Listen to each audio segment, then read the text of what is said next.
మీ అందమైన ప్రయాణం ప్రారంభించండి. 49 మీ తల్లిదండ్రులు కావాలనే కలలను సాకారం చేయడానికి సహాయపడుతుంది. నమస్కారం. నా పేరు డాక్టర్ షగుఫ్తా. నేను న్యాచురోపతి డాక్టర్‌ని. హై బీపీ ఉంది మేడం. అసలు బీపీ ఎలా కంట్రోల్ చేయాలి? బీపీ ఒక్కసారి వస్తే పర్మనెంట్‌గా ఉంటదా? మెడిసిన్ ఒకసారి స్టార్ట్ చేస్తే లైఫ్ టైమ్ ఏసుకోవాలా? బీపీని ఎలా కంట్రోల్ చేసుకోవాలి? ఎలాంటి ఫుడ్ తీసుకోవాలి?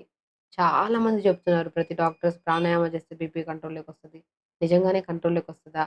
ఎలా చేయాలి ప్రాణాయామ? ఇవి చాలామంది అడుగుతున్న క్వెషన్స్ అండి. వాళ్ళకి ఆన్సర్. ఎందుకంటే మనం బీపీ ఎందుకొస్తదంటే over accumulation of carbon dioxide అంటే మనం వదలాల్సిన గాలి లోపల బాడీలో అక్యుములేట్ అయిపోయి ఇప్పుడు మనం తీసుకుంటున్నాం గాలి. వదులుతున్నాం.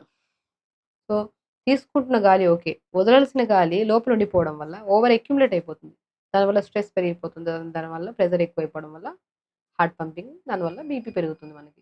కొన్ని సోడియం కేసెస్ పెరిగిపోవడం వల్ల, కొంచెం పొటాషియం తగ్గిపోవడం వల్ల ఈ కైండ్ ఆఫ్ థింగ్ కూడా ఉంది. బట్ మెయిన్ ఇంపార్టెంట్ అయితే over accumulation of carbon dioxide వల్ల బీపీ అనేది చాలా వరకు హై అయ్యే ఛాన్సెస్ ఉన్నాయి. Because of life style disorders అండి ఇవన్నీ. సరిగ్గా తినట్లేదు, ఎక్కువగా తినేస్తాం, లేదంటే బయట ఫుడ్స్ తింటున్నాం, స్లీప్ ప్రాపర్‌గా లేదు, గట్ హెల్తీగా లేదు. ఇన్ని ప్రాబ్లమ్స్‌లో అండ్ వాటితో పాటు over accumulation of carbon dioxide one of the reason అనమాట. కాబట్టి ప్రాణాయామ ఈ సీక్వెన్స్‌లో చేస్తే బీపీని ఎప్పుడూ కంట్రోల్‌లో ఉంచుకోవచ్చు.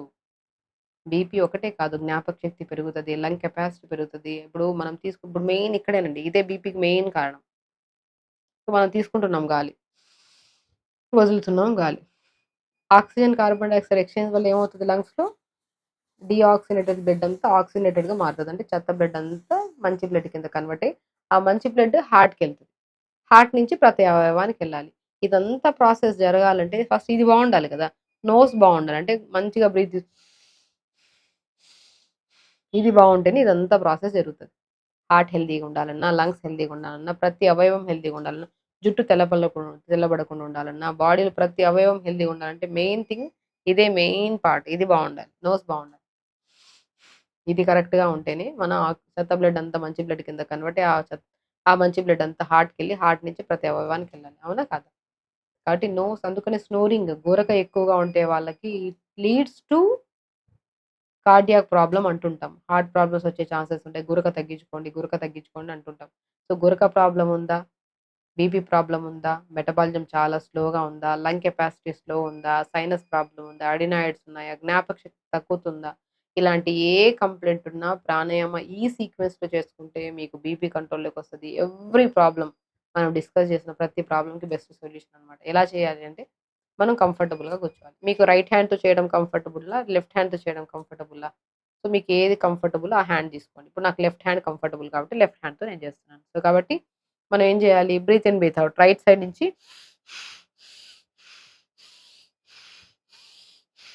So, breath in, breath out. మనం నార్మల్ తీసుకుంటున్న బ్రీత్ కంటే 2, 3 రెట్లు ఎక్కువ స్పీడ్ ఉండాలి. ప్రాణాయామం అంటే కూర్చొని ప్రశాంతంగా చేయడమే కాకుండా కొద్దిగా లంగ్ కెపాసిటీ పెంచడానికి కొద్దిగా స్పీడ్‌గా కూడా చేసుకోవచ్చు. So, breath in, breath out. నాడి శుద్ధి చేస్తున్నాం. ఇదంతా శుద్ధి క్రియ. శుద్ధి చేయాలి. క్లీన్ చేయాలి. దీన్ని నాడి శుద్ధి ప్రాణాయామం అంటారు. సో, అలాగా 25 టైమ్స్ బ్రీత్ తీసుకోవాలి, వదలాలి. బ్రీత్ తీసుకోవాలి. మళ్ళీ దీన్ని క్లోజ్ చేయాలి. దీన్ని ఓపెన్ చేసి శ్వాస తీసుకోవాలి, వదలాలి. శ్వాస తీసుకోవాలి, వదలాలి.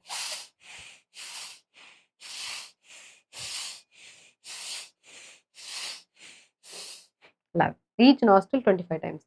దీన్ని నాడి శుద్ధి అంటారు. అంటే క్లీన్ చేయడం. ఫస్ట్ ఓవర్ ఆక్సిజన్ తీసుకొని దాన్ని క్లోజ్ చేసి తర్వాత కార్బన్ డయాక్సైడ్ వదిలి ఇవన్నీ అనులోమ విలోమాల జరుగుతాయి.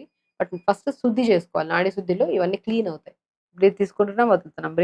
ఎక్కడైనా అబ్‌స్ట్రక్షన్ ఉంది. ఎక్కడంటే సూక్ష్మమైన వెంట్రుకలు ఉంటాయి కదా! ముక్కు లోపల. దాంట్లో ఇంత పొల్యూషన్‌లో చెత్తా చెదారంలో అంతా ఎక్కడైనా పేరుకుపోయి ఉంటాయి అక్కడ. దాన్ని క్లీన్ చేయాలి. శుద్ధి చేయాలి. దీన్ని శుద్ధి క్రియ అంటారు. దీన్ని నాడీ శుద్ధి ప్రాణాయామం అంటారు. దాని తర్వాత మనం each nostrils breathe in, breath out, breathe in, మళ్ళీ దీన్ని క్లోజ్ చేసి breathe in, breath out, breathe in. మీకు ఏ కంఫర్టబుల్ ఇప్పుడు రైట్ హ్యాండ్‌తో కూడా చేసుకోండి. మళ్ళీ దీన్ని క్లోజ్ చేసి అలాగా. దీన్ని నాడీ శుద్ధి ప్రాణాయామం అంటారు. తర్వాత అనులోమ విలోమ. ఒక లాంగ్ బ్రీత్ తీసుకోండి. క్లోజ్ చేయండి. ఓపెన్ చేయండి. Breathe out. మళ్ళీ గాలి తీసుకోండి. క్లోజ్.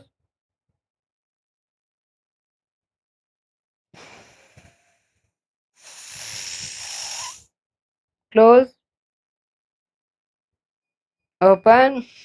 Breath out. దీన్ని అనులోమ విలోమ అంటారు. ఫస్ట్ నాడి శుద్ధి చేసాం. దాని తర్వాత మోర్ ఆక్సిజన్ తీసుకొని క్లోజ్ చేసాం ముక్కుని. లెఫ్ట్ ఓపెన్ చేసి బ్రీత్ ఔట్. మళ్ళీ లాంగ్ బ్రీత్ తీసుకున్నాం. క్లోజ్ చేసాం. మళ్ళీ రైట్ ఓపెన్ చేసి బ్రీత్ ఔట్ చేసాం. దీన్ని అద్భుతమైన క్రియ ప్రాణాయామం ఏమన్నా ఉంది బీపీని కంట్రోల్ చేయడానికంటే అది అనులోమ, విలోమ. అనులోమ, విలోమ రెగ్యులర్‌గా చేసే వాళ్ళకి జ్ఞాపక శక్తి పెరుగుతది. స్ట్రెస్ తగ్గుతది. నిద్ర లేమి సమస్య ఉండే వాళ్ళకి నిద్ర బాగొస్తది. అల్టిమేట్ ప్రాసెస్ అండి అనులోమ, విలోమ. అనులోమ, విలోమ రెగ్యులర్‌గా చేయండి. అనులోమ, విలోమ రెగ్యులర్‌గా ప్రాక్టీస్ చేసే వాళ్ళకి దాని బెనిఫిట్ దాని చాలా యూజ్‌ఫుల్ ఉంటదనమాట. మనిషి నెమ్మదవుతాడు. క్లియర్‌గా ఉంటది. ప్రతిది మాట క్లియర్‌గా ఉంటది. ప్రతిది బావుంటదనమాట. అనులోమ, విలోమ అంత అద్భుతమైన ప్రాసెస్ అనమాట. ఇప్పుడు మనం చేసాం కదా! అనులోమ, విలోమ. ఒక లాంగ్ బ్రీత్ తీసుకొని క్లోజ్ చేసి, ఓపెన్ చేసి బ్రీత్ ఔట్ చేయాలి. దీన్ని అనులోమ, విలోమ అంటారు. తర్వాత కపాలభాతి. లాంగ్ బ్రీత్ తీసుకొని బ్రీత్ ఔట్. Breathe out. ఒక లాంగ్ బ్రీత్ తీసుకుంటున్నాం. నేనేమని చెప్పాను? ఓవర్ అక్యుములేషన్ అంటే లోపల కార్బన్ డయాక్సైడ్ ఎక్కువగా ఉండిపోవడం వల్ల మనకి ఇన్ని రకాల సమస్యలొస్తున్నాయని చెప్పామా? సో, కపాలభాతిలో ఏం చేస్తున్నాం? ఒకసారి ఆక్సిజన్ తీసుకొని కంటిన్యూ‌గా breathe out, breathe out, breathe out, breathe out, breathe out. 10 times, 12 times, 13 times, 15 times, 20 times ఇంకా మీ కెపాసిటీని బట్టి 72 టైమ్స్ వరకు కూడా చేయొచ్చు కపాలభాతి. ఒక లాంగ్ బ్రీత్ తీసుకొని breathe out, breathe out, breathe out, breathe out. దీన్ని కపాలభాతి అంటారు. భస్త్రిక ప్రాణాయామం. ఒక లాంగ్ బ్రీత్ తీసుకొని ఇలాగ. ఇలా కూడా చేయొచ్చు. ఎందుకంటే దీనివల్ల హ్యాండ్స్ ఎక్సర్సైజ్ అవుతాయి. లంగ్స్ కూడా చాలా మంచిది కాబట్టి hands up breathe in, down breathe out. దీన్ని భస్త్రిక ప్రాణాయామం అంటారు. భ్రమరి ప్రాణాయామం. ఒక్కొక్కరు ఒకలాగా చేస్తారు. దీన్ని ఇలా క్లోజ్ చేసుకొని ఒక లాంగ్ బ్రీత్ తీసుకొని ఫోర్స్‌ఫుల్‌గా వదులుతున్నప్పుడు లైక్ హనీ బీ సౌండ్ అనొస్తది.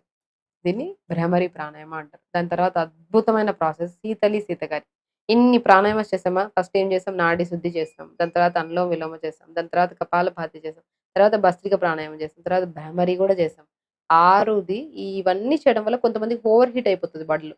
దాన్ని కూల్ చేయడానికి శీతలి, శీతకారి పనిచేస్తది. శీతలి అంటే నాలుక నుంచి బ్రీత్ తీసుకోవాలి. ముక్కు నుంచి శ్వాస వదలాలి. దీన్ని శీతలి అంటారు. బాడీ కూలింగ్ పేరులోనే ఉంది. శీతలి, శీతలి బాడీని కూల్ చేయడానికి యూజ్ అవుతుంది. శీతకారి టీత్ నుంచి బ్రీత్ తీసుకొని పెదాల్ని క్లోజ్ చేసి ముక్కు నుంచి వదులుతున్నాం. దీన్ని శీతకారి అంటారు. ఇదే సీక్వెన్స్ 7 టైప్స్. నాడి శుద్ధి, అనులోమ విలోమ, కపాలభాతి, భస్త్రిక, భ్రమరి, శీతలి, శీతకారి. 7 రకాల ప్రాణాయామాస్ అద్భుతంగా బీపీని కంట్రోల్ చేస్తాయండి. దీనివల్ల జ్ఞాపక శక్తి పెరుగుతది. కోపం కంట్రోల్‌లోకొస్తది. ఆయాసం ఉండదు. లంగ్ కెపాసిటీ పెరుగుతది. ఈ ప్రాణాయామం చేసుకోండి. అండ్ ఫుడ్ విషయానికొస్తే నేను చాలా వరకు చెప్తుంటాను. ఆకుకూరలు బాగా తీసుకోండి.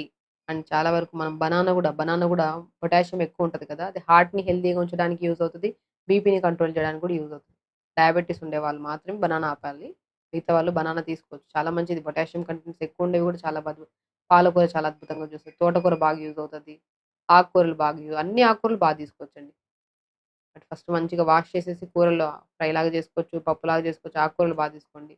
కీరా దోసకాయ బీపీని బాగా కంట్రోల్‌లో ఉంచుతది. మస్క్ మిలన్, తర్బూజా కాయ అంటారు కదా! అది కూడా బీపీని బాగా కంట్రోల్‌లో ఉంచుతది. కీరా రెగ్యులర్‌గా మార్నింగ్ హాఫ్, ఈవినింగ్ హాఫ్ తినండి మంచిది. కీరా చాలా అద్భుతం. 5, 6 లోపల తినేసేయాలి కీరా. మళ్ళీ సాయంత్రం 6 దాటిన తర్వాత ఎక్కువ కీరా తీసుకోకండి. మెటబాలిజం డౌన్ అవుతది. కీరాని మంచిగా లంచ్ టైమ్‌లో మంచి కీరా ముక్కలు కట్ చేసుకొని లంచ్ తీసుకోండి. సాయంత్రం పూట స్నాక్‌లు అవి ఇవి తినే బదులు కీరా ముక్కలు తీసుకోండి. ఇవి బీపీని బాగా కంట్రోల్ చేస్తాయి. బీపీ ఉన్నవాళ్ళు ఇవి తినాలి, ఇవి తినొద్దు. అండ్ ప్రాణాయామం కూడా ఈ సీక్వెన్స్‌లో చేసుకుంటే డెఫినిట్‌గా బీపీ కంట్రోల్‌లో ఖచ్చితంగా చేయండి. హెల్తీగా ఉండండి. హ్యాపీగా ఉండండి.